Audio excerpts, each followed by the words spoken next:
कर आज विज्ञान कक्षा 10 पाठ 9 स्टार्ट करेंगे, शुरू करेंगे, जिसका नाम है प्रकाश यानी कि लाइट के बारे में। कक्षा 10 का यह 9वां पाठ प्रकाश, जिसका आज का मुख्य बिंदु या आज हम जिस बिंदु के बारे में पढ़ेंगे या हमारा टॉपिक जो है वो है प्रकाश का परावर्तन यानी कि रिफ्लेक्शन ऑफ लाइट्स, जिसके बारे में हम उसकी परिभाषा या उसका अर्थ समझेंगे। साथ में प्रकाश के परावर्तन कितने प्रकार के होते हैं उन्हें समझेंगे, कौन कौन से होते हैं उनके बारे में, और साथ में प्रकाश के परावर्तन के नियम क्या होते हैं उनके बारे में पढ़ेंगे। तो वीडियो पूरा देखें, स्किप न करें, आपके लिए ही बनाया गया है, आपकी सुविधा के लिए है। नहीं समझ आए तो पूछें, कोई सुझाव शिकायत हो तो लिख के बताएं, कमेंट कर सकते हैं। इसके अलावा यदि वीडियो पसंद आए तो लाइक शेयर सब्सक्राइब ज़रूर करें और बेल आइकन को दबाना न भूलें। तो चलिए शुरू करते हैं। आज का विषय प्रकाश का परावर्तन। देखें, चलिए सबसे पहले प्रकाश का परावर्तन यानी कि प्रकाश लाइट्स, जिसका स्रोत सबसे बड़ा स्रोत है सूरज यानी कि सूर्य। इसके अलावा हमारे घरों में प्रकाश के और भी अन्य स्रोत होते हैं, जैसे बल्ब, ट्यूबलाइट, अन्य इन्वर्टर के जो भी है उनके द्वारा भी हम, मरकरी है जो भी, उनके द्वारा हम प्रकाश को ग्रहण करते हैं, प्रकाश हमारे पास आता है, मिलता है, ये स्रोत हैं। अब बात करते हैं प्रकाश का परावर्तन क्या होता है उसके बारे में। तो कभी कभी आपने जब स्नान का टाइम आता है, सुबह नहाने का जो वक्त होता है, उस समय यदि किसी एक जो टूथब्रश है आपकी, उसे पानी में या बाल्टी में फेंकते हुए ट्राई किया होगा। और जब उसे हम पानी या बाल्टी में फेंकते हैं तो वह अपनी दिशा, जिस दिशा में उसे जाना होता है वहाँ न जाकर किसी अन्य दिशा की ओर मुड़ जाती है। इसे हम अपवर्तन कहते हैं। प्रकाश का परावर्तन क्या होता है कि जब कोई प्रकाश की किरण किसी सतह या माध्यम से टकराती है या माध्यम में प्रवेश करती है तो वो एक निश्चित दिशा में चली जाती है या निश्चित दिशा में गमन करती है, जबकि जाना चाहिए उसे सीधा, परंतु वह कुछ अविलंब से थोड़ा सा मुड़ जाती है। जैसे कि पानी में पेंसिल डालकर भी हम ये प्रयोग कर सकते हैं, तो वो हिलती हुई दिखाई देती है, सीधी नहीं जाती, मुड़ती हुई दिखाई देती है। इसे हम कहते हैं प्रकाश का परावर्तन। तो प्रकाश का परावर्तन का अर्थ आप समझ गए होंगे। परिभाषा कुछ इस प्रकार से है कि प्रकाश की कोई भी किरण या प्रकाश पुंज जब आता हुआ दिखाई देता है उसे हम कहते हैं आपतित। तो आपतित प्रकाश किरण पुंज किसी माध्यम से टकराकर या किसी माध्यम में प्रवेश करता है, सतह पर प्रवेश करता है या किसी पृष्ठ पर प्रवेश करता है, तो वह सीधा न जाकर कुछ निश्चित दिशा की ओर मुड़ जाता है या निश्चित दिशा में गमन करता है। इसे प्रकाश का परावर्तन कहते हैं। अर्थात प्रकाश का एक निश्चित दिशा में गमन करना परावर्तन कहलाता है। अब बात करते हैं प्रकाश के परावर्तन के प्रकारों की। तो प्रकाश के परावर्तन 2 प्रकार के होते हैं। पहला है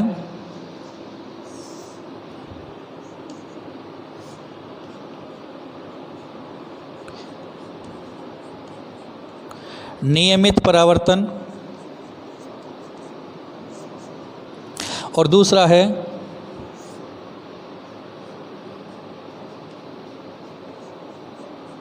विसरित परावर्तन।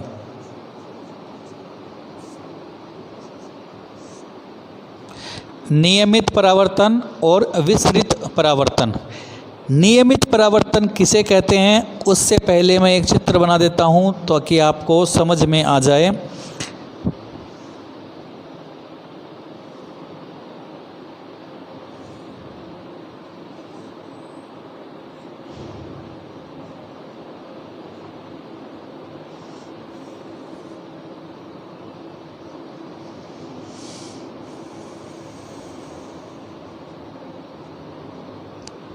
और विसरित परावर्तन कहते हैं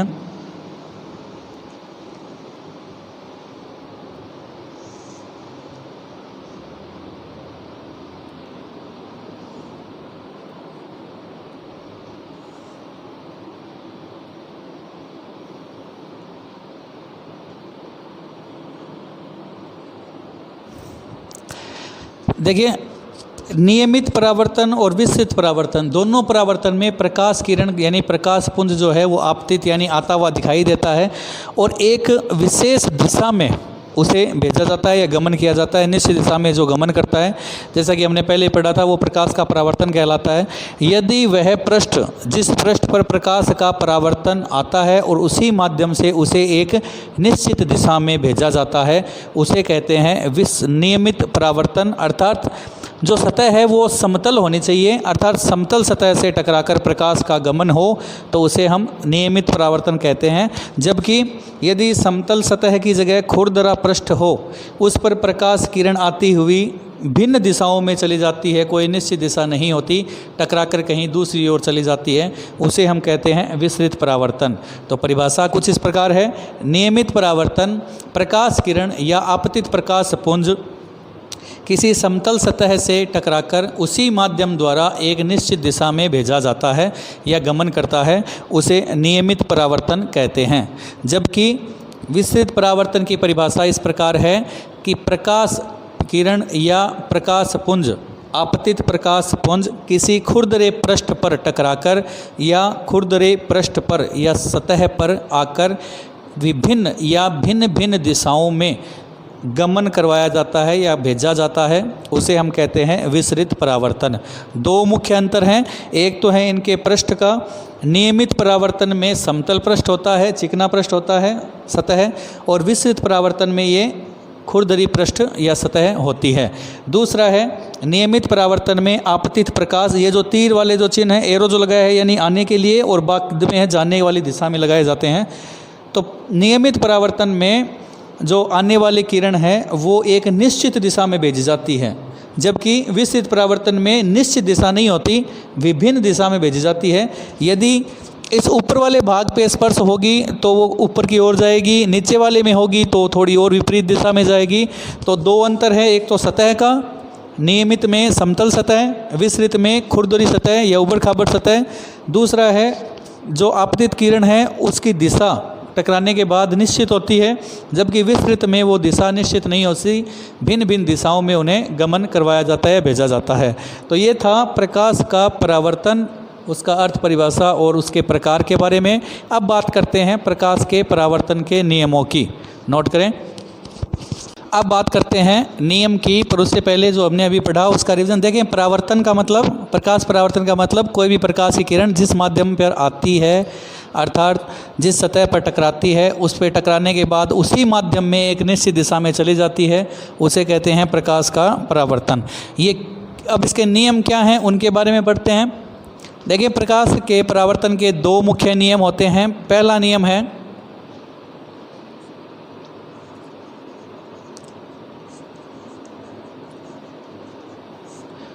और नियम को भी यदि चित्र से समझा जाए तो सरलता होगी।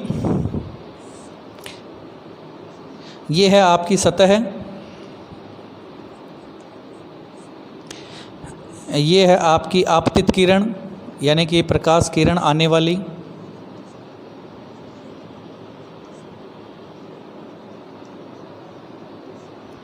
और टकराने के बाद ये है आपतन बिंदु।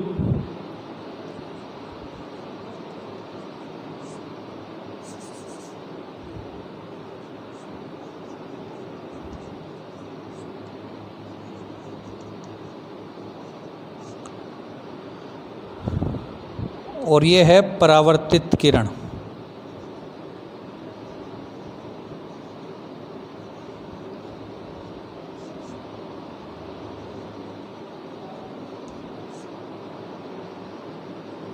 आपतित किरण, परावर्तित किरण और समतल सतह पर आपतन बिंदु, और ये है अभिलंब।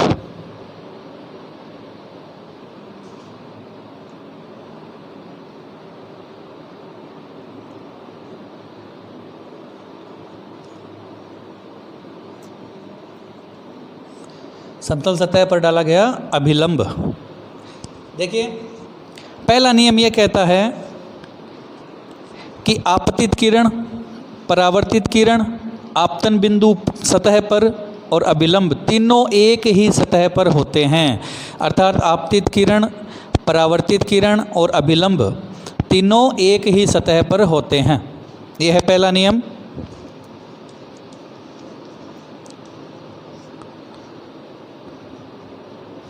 आपतित का मतलब आती हुई किरण, परावर्तित किरण यानी कि टकराने के बाद में जिस दिशा में जाती है उसे कहते हैं परावर्तित किरण, रिफ्लेक्शन के बाद। आपतन बिंदु,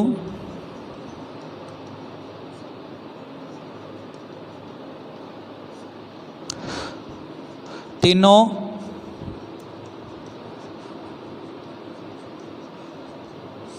अभिलंब के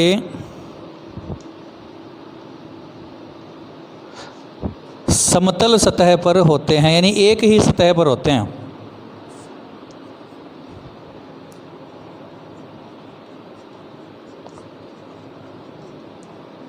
आपतित किरण, परावर्तित किरण, आपतन बिंदु अभिलंब से अभिलंब के एक ही सतह पर यानी समतल सतह पर होते हैं। दूसरा नियम है, यानी कि आने वाली किरण हो या जाने वाली हो, उनका माध्यम कोई हो, वो सतह सब एक के लिए, तीनों के लिए एक ही होगी, एक ही सतह पर ये सब क्रियाएं होगी। उसके बाद है आपतित किरण अभिलंब के साथ जो कोण बनाती है, ये अभिलंब के साथ जो कोण बनाती है उसे हम यदि I से दर्शाएं, कोण I, और परावर्तित किरण यदि अभिलंब के साथ जो कोण बनाती है उसे हम यदि स्मॉल r से दर्शाएं तो अभिलंब के साथ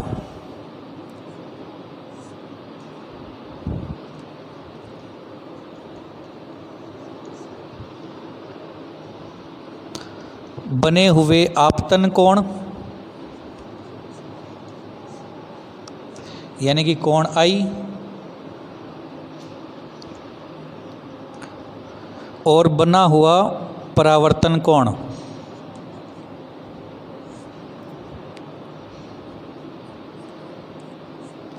यानी कि कोण R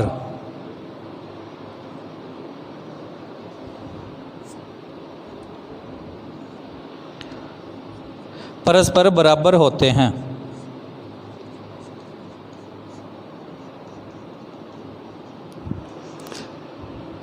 अर्थात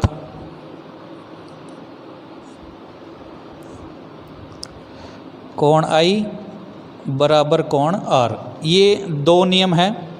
देखिए, पहला नियम है आपतन किरण, परावर्तित किरण और अभिलंब आपतन बिंदु तीनों एक ही सतह पर यानी समतल सतह पर होते हैं। और दूसरा नियम है कि आपतित किरण अभिलंब के साथ जो कोण बनाती है, यानी ये कोण, परावर्तित किरण अभिलंब के साथ जो कोण बनाती है, ये दोनों कोण आपस में बराबर होते हैं। कोण I बराबर कोण R, ये दो नियम हैं परावर्तन के। देखिए, दूसरे नियम को हम इस तरह से समझ सकते हैं कि यदि मान लीजिए एक व्यक्ति है और एक दरवाजे के पास ही खड़े हुए हैं, मान लीजिए दोनों, और खिड़की हो या दरवाज़ा हो, एक व्यक्ति है जो कमरे के अंदर है, दूसरा व्यक्ति है जो कमरे के बाहर है।